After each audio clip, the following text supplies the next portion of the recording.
بسم الله الرحمن الرحيم.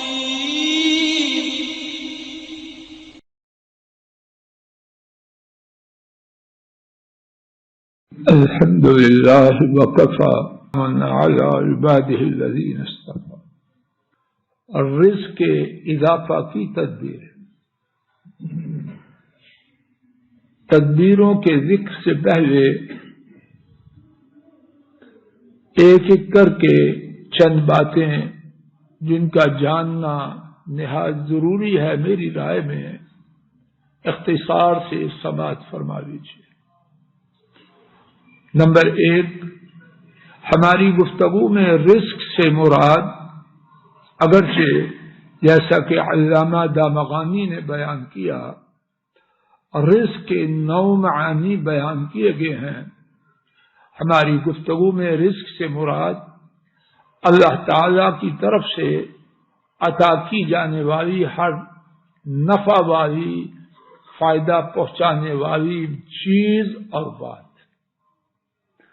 جس میں نفع اور فائدہ نہیں وہ رزق نہیں۔ نمبر 2، کائنات کی ہر چیز اس کے مالک تنہا اللہ ہے، ان کے سوا کسی کے پاس کچھ بھی نہیں۔ نمبر 3، کائنات کی ہر چیز کو رزق دینے والے تنہا اللہ ہیں، کوئی کسی کو پانی کا ایک قطرہ، کھانے کا ایک دانہ بھی دینے کی طاقت نہیں رکھتا۔ نمبر 4، رزق میں اضافہ اور کمی، ساری کائنات مل جائے ایک پائی نہ رزق دے سکتی ہے نہ اضافہ کر سکتی ہے، اور پوری کائنات مل جائے ایک پائی رزق نہ چھین سکتی ہے نہ اس میں کمی کر سکتی ہے۔ رب کریم نے سورہ سبا آیت شریفہ 39-42 پارے میں فرمایا، قل ان ربی یبسط الرزق لمن یشاء من عباده ویقدر له، کہہ دیجئے یقیناً میرے رب اپنے بندوں میں سے جس کے لیے چاہتے ہیں رزق میں فراخی کرتے ہیں، اور جس کے لیے چاہتے ہیں تنگی کرتے ہیں۔ اور یہ بات ایک آیت شریفہ میں نہیں، متعدد آیات کریمہ میں۔ 5ویں بات، جس رزق کے حوالے سے ابھی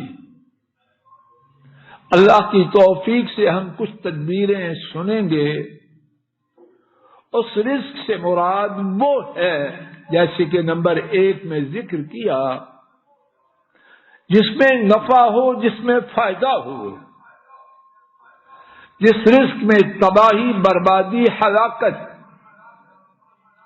اور کباڑہ ہو، وہ رزق ہماری گفتگو سے خارج ہے۔ اچھی طرح نوٹ کیجئے، یہ سوال ذہنوں اور زبانوں پر آتا ہے، اب کیا بات کرتے ہیں قرآن و سنت کی؟ کافر، منافق، مشرک، ان کا رزق بہت ہے۔ سن لیجئے، ان کا رزق وہ ہے جو اللہ کریم نے سورہ التوبہ کی آیت شریفہ 55 اور آیت شریفہ 85 میں بیان کیا۔ کیا ہے وہ رزق؟ فَلَا تُعْجِبْكَ أَمْوَالُهُمْ وَأَوْلَادُهُمْ إِنَّمَا يُرِيدُ اللَّهُ لِيُعَذِّبَهُمْ بِهَا فِي الدُّنْيَا إِنَّمَا يُرِيدُ اللَّهُ لِيُعَذِّبَهُمْ بِهَا فِي الْحَيَاةِ الدُّنْيَا وَتَزْهَقَ أَنفُسُهُمْ وَهُمْ كَافِرُونَ۔ اور آپ کو ان کے مال اور ان کی اولاد حیران نہ کرے، یقیناً اللہ چاہتے ہیں ان کے مالوں کے ساتھ اور ان کی اولادوں کے ساتھ انہیں دنیا ہی میں عذاب دیں.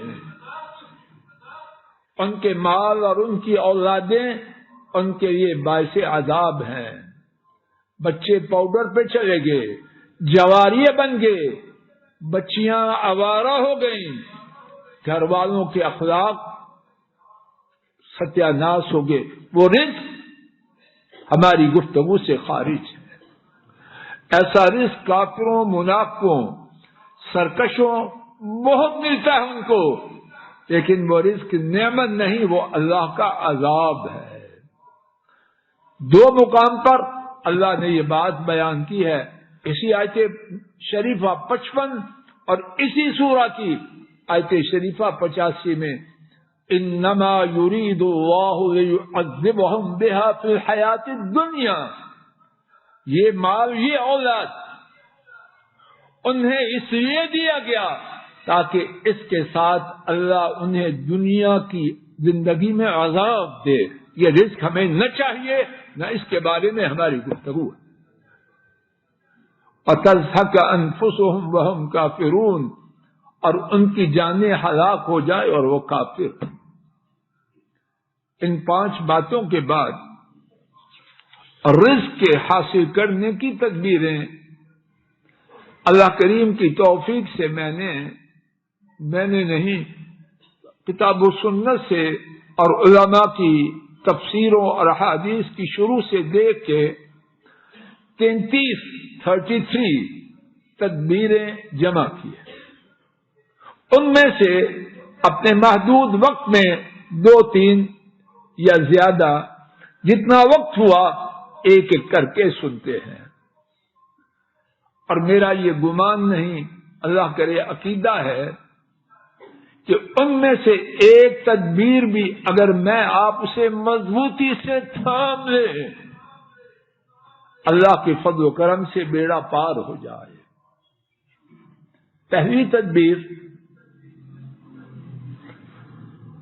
اللہ اکبر، اپنے گناہوں سے سچی توبہ کر لے.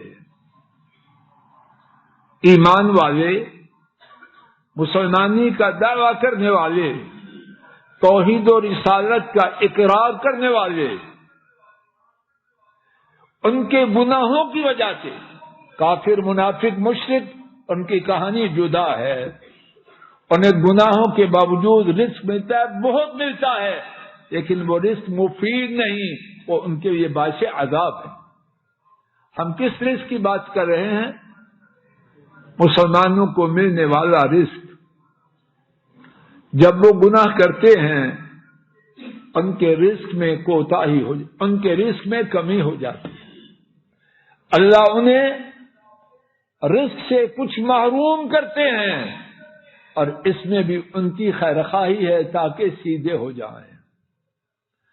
اور جب مسلمانی کا دعویٰ کرنے والے، کلمہ توحید پڑھنے والے اپنے گناہوں سے سچی توبہ کرتے ہیں، آسمان و زمین سے اللہ کی طرف سے رحمتوں کے دروازے کھل جاتے ہیں. اس بارے میں متعدد دلائل میں سے پہلی دلیل 29واں پارہ سورہ نوح علیہ السلام، آیات 10، 11، 12. نوح علیہ السلام نے اپنی قوم کو اللہ سے گناہوں کے معافی مانگنے کی دعوت دی. اللہ کو دعوت اتنی پیاری لگی، ہمیشہ کے لیے اپنے کلام پاک میں محفوظ کر دیا. آئیے اس مبارک رات میں ان کی دعوت جو رب ذوالجلال نے بیان کی ہے اچھی طرح سنیں اور ساری زندگی اس سے فائدہ اٹھائیں. فَقُلْتُ اسْتَغْفِرُوا رَبَّكُمْ إِنَّهُ كَانَ غَفَّارًا. سو میں نے کہا، کس نے بولیے؟ سیدنا نوح علیہ السلام نے. اپنے رب سے اپنے گناہ کی معافی مانگو، کیا ہوگا؟ یقیناً وہ بہت زیادہ گناہوں کو معاف کرنے والے ہیں۔ انگلیاں نکالیے، استغفار کا پہلا فائدہ۔ سب ساتھی انگلیاں اٹھائیں۔ ابو بکر اونچی کروں گی۔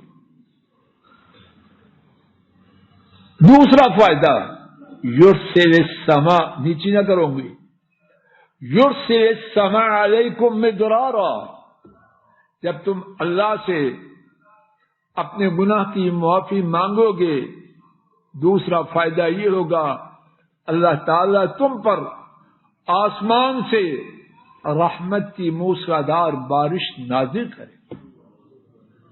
اور ذمہ دار لوگ اور سمجھدار لوگ جانتے ہیں کہ لوگوں کی خوشحالی میں پانی کا کیا رول ہے۔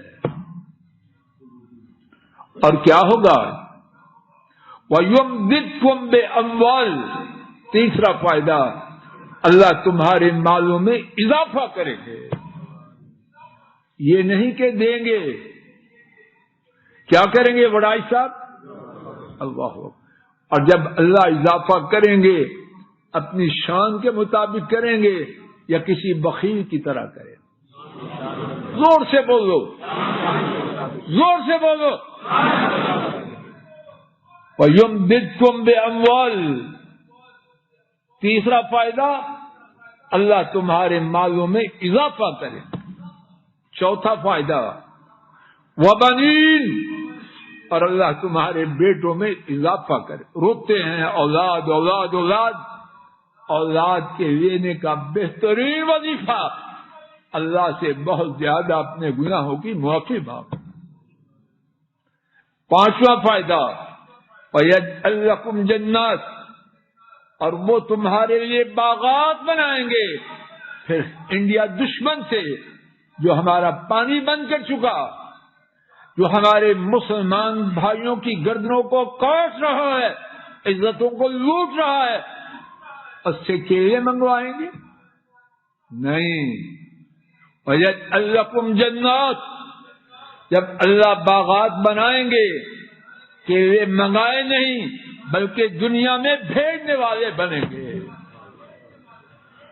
چھٹا فائدہ، وَيَجْعَلْ لَكُمْ أَنْهَارًا، اللہ تمہارے لیے نہروں کو چالو کریں گے۔ مَا لَكُمْ لَا تَرْجُونَ لِلَّهِ وَقَارًا، تمہیں کیا ہو گیا؟ اس کا مخاطب کون ہے؟ فضل الہی اور آپ سب۔ مگر جس نے سمجھ لیا، تمہیں کیا ہو گیا؟ اللہ کے لیے عزت احترام کی امید کیوں نہیں رکھتے؟ آئیے ایک اور مقام سے استغفار کے اسی فائدہ کو سنیں۔ سورہ ہود علیہ السلام، آیت شریفہ 52۔ سیدنا ہود علیہ السلام نے اپنی قوم کو استغفار کی دعوت دی۔ اللہ کریم کو وہ دعوت بھی بڑی پسند آئی، اپنے کلام پاک میں ہمیشہ کے لیے محفوظ کر دیا۔ سماعت فرمائیے، وَيَا قَوْمِ اسْتَغْفِرُوا رَبَّكُمْ ثُمَّ تُوبُوا إِلَيْهِ، اے میری قوم، اپنے رب سے اپنے گناہوں کی معافی مانگو، پھر اس کے روبرو جھک جاؤ، توبہ کرو۔ کیا ہوگا؟ یرسل السماء علیکم مدرارا، وہ تم پر آسمان سے رحمت کی موسلادھار بارش بھیجے۔ جب بارش آ گئی رحمت کی، معاشی بدحالی اللہ کے فضل و کرم سے اس کا نام و نشان مٹ گیا۔ اور کیا ملے گا؟ ایک نیا فائدہ۔ اور جینے کے لیے چودھری نذیر صاحب، اس کی شدید ضرورت۔ وَيَزِدْكُمْ قُوَّةً إِلَىٰ قُوَّتِكُمْ، اور اللہ تمہاری طاقت میں اور اضافہ کر دے گے۔ سماعت فرمائیے، بیمار لوگ اور اجتماعی طور پر عسکری لوگ امت کی قوت کا بہترین وظیفہ. اور صرف اسلام میں وظیفے نہیں کرنا بھی بہت کچھ، لیکن جہاں تک وظائف ہیں، بہترین وظیفہ اللہ سے بہت زیادہ گناہوں کی معافی مانگنا. جب بہت زیادہ معافی مانگیں گے اللہ بیماریوں کو دور کر کے طاقت و قوت عطا فرمائے. اور جب قوم اجتماعی طور پر اللہ سے معافی کا سوال کرے گی، اللہ ان کی عسکری قوت، اس کی دھاک دشمنوں پر ڈال دے. تیسری دلیل، 5 محدثین احمد، ابو داؤد، نسائی، ابن ماجہ اور حاکم، 5 محدثین نے اس حدیث کو روایت کیا. سیدنا ابن عباس رضی اللہ تعالی عنہما نے بیان کیا، نبی کریم صلی اللہ علیہ وسلم نے فرمایا، من اکثر من الاستغفار، جس نے اللہ تعالی سے بہت زیادہ اپنے گناہوں کی معافی طلب کی، یا اللہ ہمیں ایسے ہی کر. کیا ہوگا؟ حدیث کا ترجمانی تشریح ہے، اسے 3 فائدے ہوں گے. اور اس کے بعد ترجمہ سنیے، جعل اللہ له من كل هم فرجا. اللہ اکبر.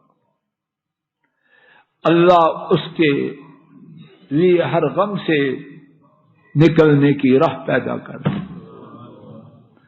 حضرات و خواتین، کہنے اور سننے والوں کا، بوڑھوں جوانوں، عورتوں مردوں اور اب بچوں کا بھی ایک بہت بڑا مسئلہ کیا ہے؟ ٹینشن ہے. کیوں فرید بیٹا؟ ٹینشن.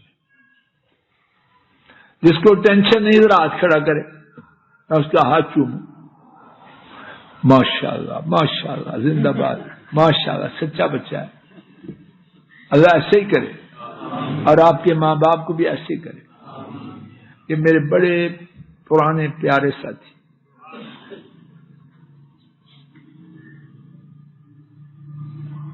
پہلا فائدہ، اللہ ہر غم سے اس کے لیے چھٹکارا کرے گا. اور جب عرش والے رب چھٹکارا کریں تو ساری کائنات مل کر بھی اسے غمگین کر سکتی ہے.